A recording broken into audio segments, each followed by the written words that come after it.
কত সুন্দর দেখতে হয়েছে।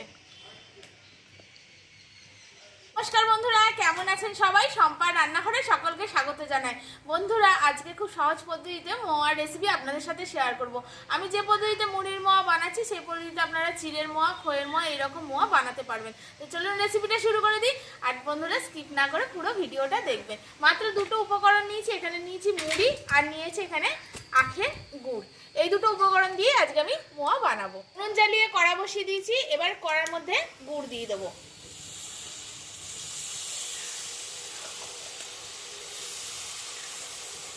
এখানে কিন্তু গুড়ের মধ্যে কোনো জল টল ইউজ করা যাবে না, এমনি গুড়ের মধ্যে একটা জলীয় ভাব থাকে। তো কড়াই দিয়ে এরকম করে অনবরত নাড়তে হবে। আর কড়াই আঁচটাকে খুব বেশি জোরে দেবেন না, মিডিয়াম আঁচে করতে হবে। আপনারা গ্যাসে করলে মিডিয়াম আঁচে এটাকে করবেন। আর অনবরত এরকম করে নাড়বেন, তাহলে কিন্তু গুড়টা আবার পুড়ে যেতে পারে নিচেরটা। 5 মিনিট জাল করার পরেই কিন্তু এটা থেকে এরকম ফেনা ফেনা উঠে আসবে, তখনই বুঝতে পারবেন হয়ে গেছে। আর হাতে নিয়ে দেখবেন, যদি এরকম ডালা মতো পাকিয়ে যায়, দেখুন এরকম ডালা মতো যদি পাকিয়ে যায় তাহলেই বুঝতে পারবেন গুড়টা আপনাদের হয়ে গেছে। খুব ঝটপট আর তাড়াতাড়ি কিন্তু এই মোয়াটা বাড়িতেই হয়ে যায়। এটাকে নামিয়ে নেবেন উনুন থেকে, আর এর মধ্যে মুড়ি দিয়ে দেবেন।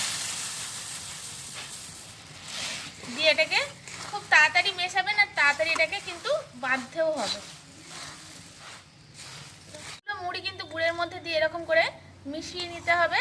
আর তারপরে কিন্তু খুব তাড়াতাড়ি এরকম করে নেবেন আর এরকম করে বেঁধে নেবেন। এটাকে কিন্তু হাতে জল নিলে হবে না বন্ধুরা, একটু গরম লাগবে। তো এরকম করে বেঁধে নেবেন, দেখুন।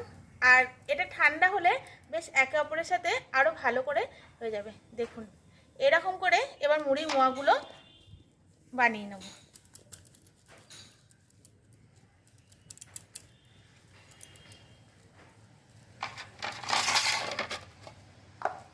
দেখুন আর একটা হয়ে গেল। সেম প্রসেসে কিন্তু আপনারা খই আর চিড়েটাও এরকম করে গুড়ের মধ্যে দিয়ে মোয়া বানিয়ে নিতে পারবেন। বট হয়ে যাচ্ছে, এরকম করে সবগুলো এবার বেঁধে নেব। তো ঝটপট আর কত তাড়াতাড়ি এই মুড়ির মোয়া তৈরি হয়ে গেল বন্ধুরা। দেখুন বাড়িতে আর দুটো উপকরণ দিয়ে কত ঝটপট তৈরি হয়ে গেল। একটা ভেঙেও আমি আপনাদেরকে দেখাচ্ছি। দেখুন দেখুন কতটা শক্তও হয়ে গেছে। এই দেখুন কি সুন্দর হয়েছে দেখুন। আর খেতে কিন্তু খুব সুন্দর লাগে বন্ধুরা।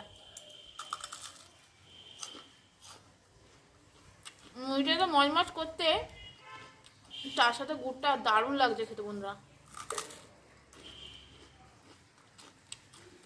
দারুণ হয়েছে, দারুণ। চ্যানেলের এরকম মজার মজার রেসিপিতে প্লিজ বন্ধুরা আমার চ্যানেলটিকে সাবস্ক্রাইব করে শেয়ার, লাইক, কমেন্ট করে দেবেন। পাশে থাকা বেল আইকনটা প্রেস করে রাখবেন, যাতে আমাদের ভিডিও সবার আগে আপনাদের কাছে পৌঁছে যায়। যারা ফেসবুক থেকে দেখছেন, ভালো লাগলে পেজটিকে ফলো করে রাখবেন। আর সবাই খুব সুস্থ থাকবেন, ভালো থাকবেন, সাবধানে থাকবেন। আজকের মতো আসি বন্ধুরা, আজকের মতো টাটা। আবার দেখা হচ্ছে নেক্সট কোনো পর্বে, নেক্সট কোনো নতুন রেসিপির সাথে।